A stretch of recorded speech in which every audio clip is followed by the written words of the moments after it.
Dinero, dinero, dinero. Ya lo dijo aquel filósofo mexicano. El mundo se consume en dinero, el dinero es dinero, el dinero es dinero. Aprende algo, dinero. En el video de hoy veremos desde un proyecto casi casero hecho literalmente por una sola persona en su casa hasta una película que quemó en pura explotación laboral más de 100 millones de dólares y que para rematar fue un desastre financiero. Y por el medio veremos animes realmente curiosos y otros históricos y cuánto dinero se han gastado para lograr producirlos. Y a la vez vamos a ver si logramos contestar preguntas que realmente nos mueven como espectadores, fans y otakus de pura cepa. ¿Qué cambia realmente en pantalla cuando pasamos de un anime ultra barato a uno obscenamente caro? Y sobre todo, más dinero es sinónimo de un mejor anime. Vamos a recorrer varios niveles de presupuesto y en cada uno te voy a dejar un anime que vale la pena ver, justamente porque representa lo mejor que se ha hecho con ese nivel de dinero. Aunque algunos puestos, déjame decirte que son un poco meme, así que vamos con el primero de la lista, el más pobre, como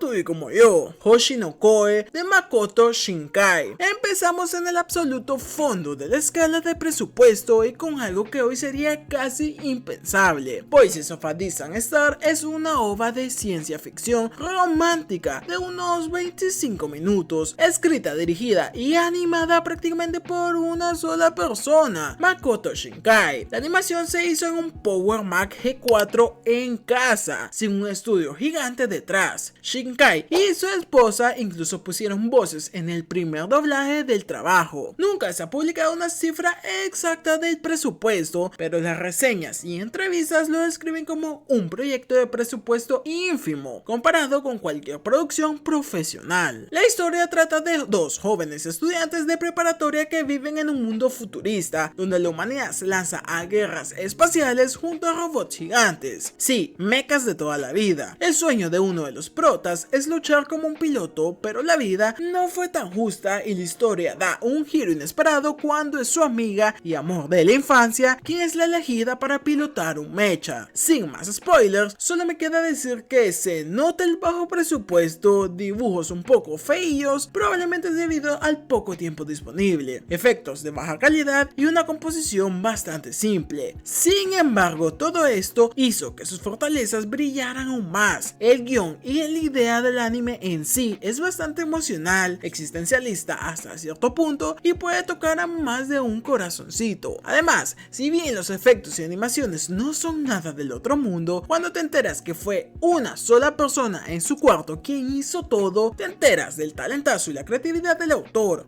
Y la música es God. Como curiosidad, este fue el primer paso para un director y guionista que más tarde sería muy exitoso en todo el mundo. Este es el nivel 1. Podríamos decir que por costos de tiempo y equipo, por 25 minutazos de OVA, este señor se habrá gastado $10,000. Pero no me malentiendan, $10,000 de tiempo que él no estuvo trabajando para generarlos por otra empresa. Sí, vamos a decir que $1 para que quede con el video. Este es un anime casi artesanal con presupuesto ridículo, pero un impacto verdaderamente enorme en la vida del director y de algunos que se conmovieron con su historia. Nivel 2. Anime de televisión barato, pero bastante largo y episódico. El caso de One Piece y la saga de East Blue. Subimos un escalón y ya no estamos hablando de un tipo en su Mac, sino de una producción para televisión nacional, con comité, estudio grande y emisión semanal. Hay un artículo muy citado e interesante sobre cuánto cuesta producir un episodio típico de anime y menciona algo muy interesante sobre One Piece. Después de que la cadena de televisión se queda con su parte, el estudio de Toei Animation le queda un alrededor de 10,75 millones de yenes para producir un episodio de One Piece al inicio de los 2000. Dependiendo del tipo de cambio, estamos hablando de unos $80,000 a $90,000 por episodio. Para un anime tan largo y con tanta reutilización de planos, tiene sentido. Y aquí me detendré a explicarte con manzanas y peras cómo coño y diablo generan billete los estudios y las casas productoras para que disfrutemos de los muñequitos chinos que tanto amamos. Para empezar, el negocio se divide en emisoras, que es el canal de TV que lo pasa por Japón, sponsors que son los que te salían a mitad del episodio e ignorabas completamente, aunque hoy en día incluso dentro de los propios anime vemos sponsor y publicidad, pero eso ya es otro nivel. Y finalmente la productora o estudio de animación y las agencias de publicidad. Pero ¿agencias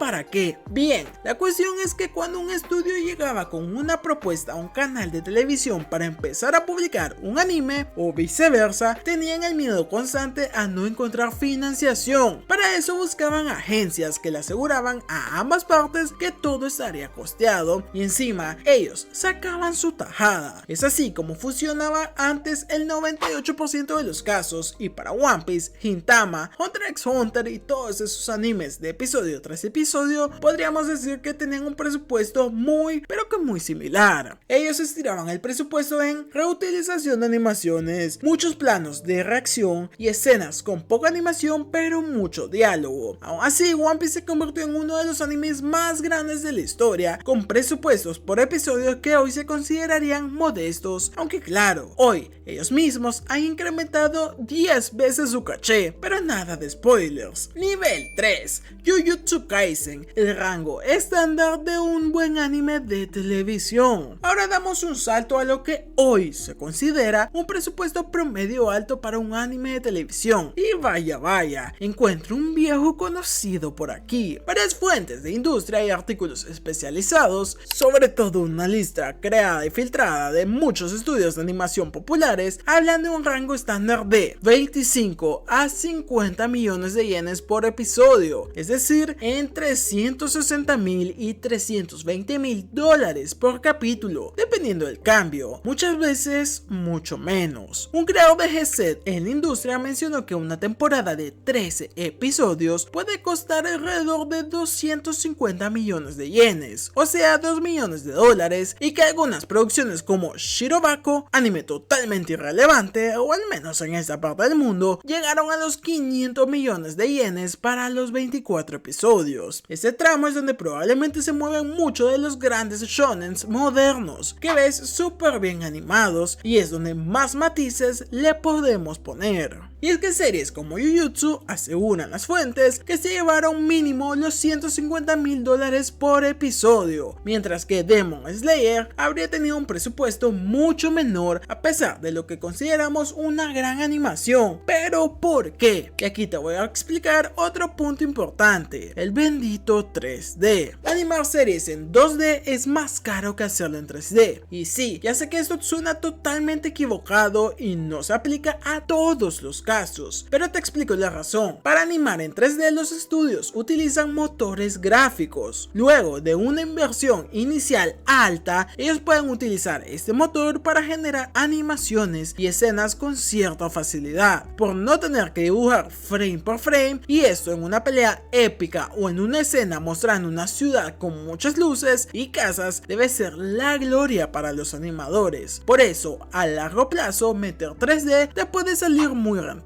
Pero Sensei, ¿en qué se gastan 150.000 dólares? ¿En barcos y frutas? No, joven otaku, se lo gastan en más animadores y mejores supervisores de animación. Sí, no suben los sueldos ni cagando. Luego, en más tiempo en layout y storyboard, o sea, en preproducción. Luego, en más sakuga, menos diálogos sobre fondos estáticos y mejor doblaje de voz, porque en Japón estos actores son verdaderas celebridades y al menos a ellos en la gran mayoría de los casos sí se les paga justamente. Una pelea brutal en un shonen moderno frente a una escena más limitada de los 2000 y verás que esos números no son mera inflación. Ese nivel de presupuesto es donde el anime de televisión empieza a verse cinematográfico en ciertas escenas. Nivel 4, cuando el anime quiere ser cine. Akira de 1988. Ahora saltamos al cine y a una de las producciones más famosas famosas de la historia del anime, de la cual te aseguro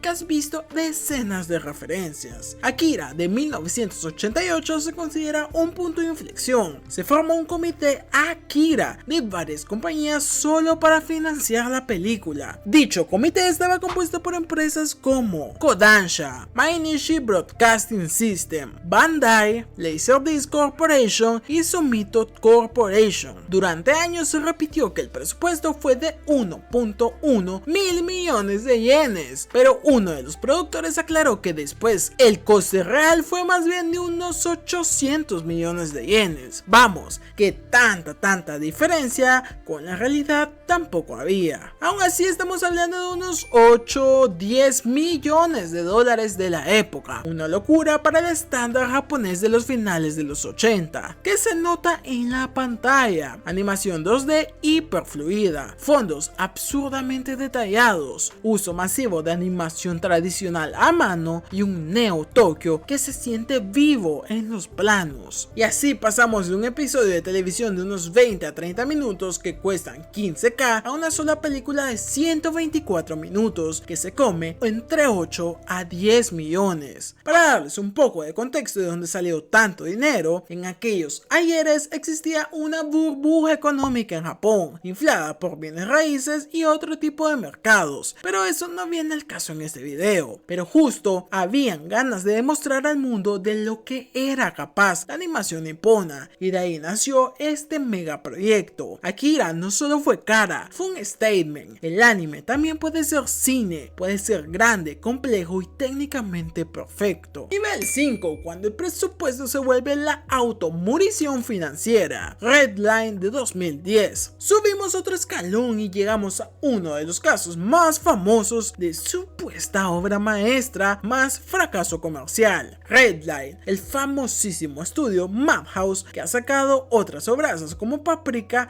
o Perfect Blue. La producción de esta obra se alargó durante 7 años, haciendo uso de más de 100.000 frames dibujados a mano, que desde perspectiva suena una absoluta locura, y fue realizada hace 16 años. Varias fuentes sitúan su presupuesto alrededor de los 30 millones de dólares, aunque no les voy a mentir, varias son de dudosa procedencia. Eso sí, ninguna la sitúa en menos de 18 millones de dólares. Para un estudio japonés, esto es una barbaridad, y el golpe fue bastante duro, pues la película recaudó apenas 8,5 millones en taquilla, es decir, ni siquiera recuperó una tercera parte del presupuesto. La diferencia entre presupuesto alto y éxito queda clara que en este video, y es que no es solo que al público general no le gustara, sino que la crítica especializada y no tan especializada tiene opiniones muy contrarias. Para unos es una película de culto y que no tuvo el éxito que se merecía. Para otros es una especie de vómito que mezcla autos chidos, algunas mujeres y un prota bastante cliché. Pero eso nos lleva a otra duda: ¿en qué se llevaron tantos millones? Bueno, una de las razones fue el cast de actores en Japón, con estrellas ya consagradas como Takuya Kimura, Yu Aoi o Tadanobu Asano, que ya lo conocemos más por papeles en Marvel o en Shogun. Pero otros puntos que la han mantenido donde está hasta cierto punto son su estilo visual agresivo, la animación para animadores, porque eso sí, como le chupan las medias los animadores a esta peli, y lo loco que es todo el diseño del mundo. Akira fue cara y un éxito a largo plazo. Redline fue carísima y casi se lleva a su estudio por delante. Pero señores, este es el principio de la lista de las grandes ligas, donde los millones se queman y se queman. Y si te está gustando este video, no olvides de dar tu like, suscribirte y comentar qué te están pareciendo todos estos animes y si desconocías a alguno. Nos vamos a nivel 6. Ahora vamos al pico de lo que cuesta un largometraje de anime tradicional japonés: The Tale of the Princess Kaguya de Isao Takahata y Estudio Ghibli, con un presupuesto estimado de, atentos, alrededor de 5.15 mil millones de yenes, unos 40-53 millones de dólares. Y sí, yo sé que aquí hay muchos millones entre una cifra y otra, pero es que ninguna fuente se pone de acuerdo, coño madre. Durante años fue descrita como la película japonesa más cara de la historia. La tabla de películas animadas más caras coloca a Kaguya Kaguya con un presupuesto estimado de 53.3 millones de dólares, encabezando la sección de anime tradicional junto a su sucesora espiritual, si se le puede llamar así, El Chico y la Garza, también del estudio Ghibli, que la supera ligeramente con más de 5.2 mil millones de yenes y más de 53.3 millones de dólares. Pero, ¿qué significa esto traduciéndolo a lo que vemos a la pantalla? En el caso de Kaguya, un estilo visual tipo acuarela,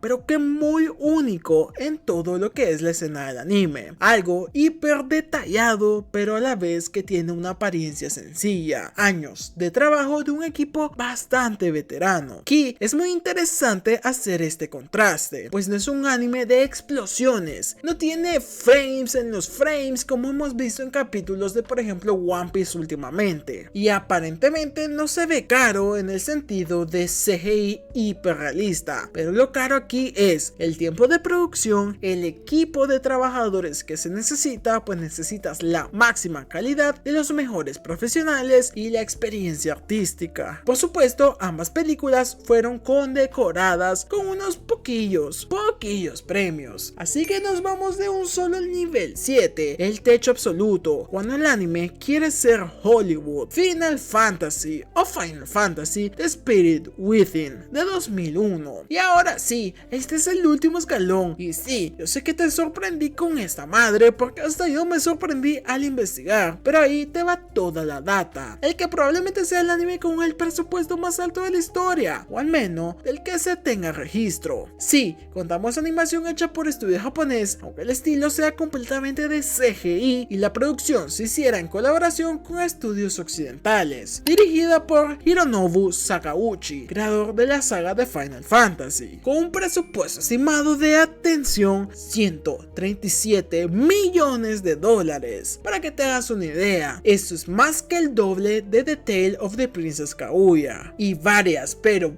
veces más que lo que costó Akira o la princesa Mononoke. El problema es que la película recaudó solo 85 millones en todo el mundo, que si me lo preguntas se ve bastante más de lo que se merece realmente. Se considera un fracaso en taquilla y se culpa en parte de este proyecto del cierre de Square Enix, el estudio de CGI creado para la película. Pero, ¿qué pedo con la película en sí? Personajes con CGI hiperrealistas. Sí, eso es muy generoso para esto, pero para la época supongo que está ok.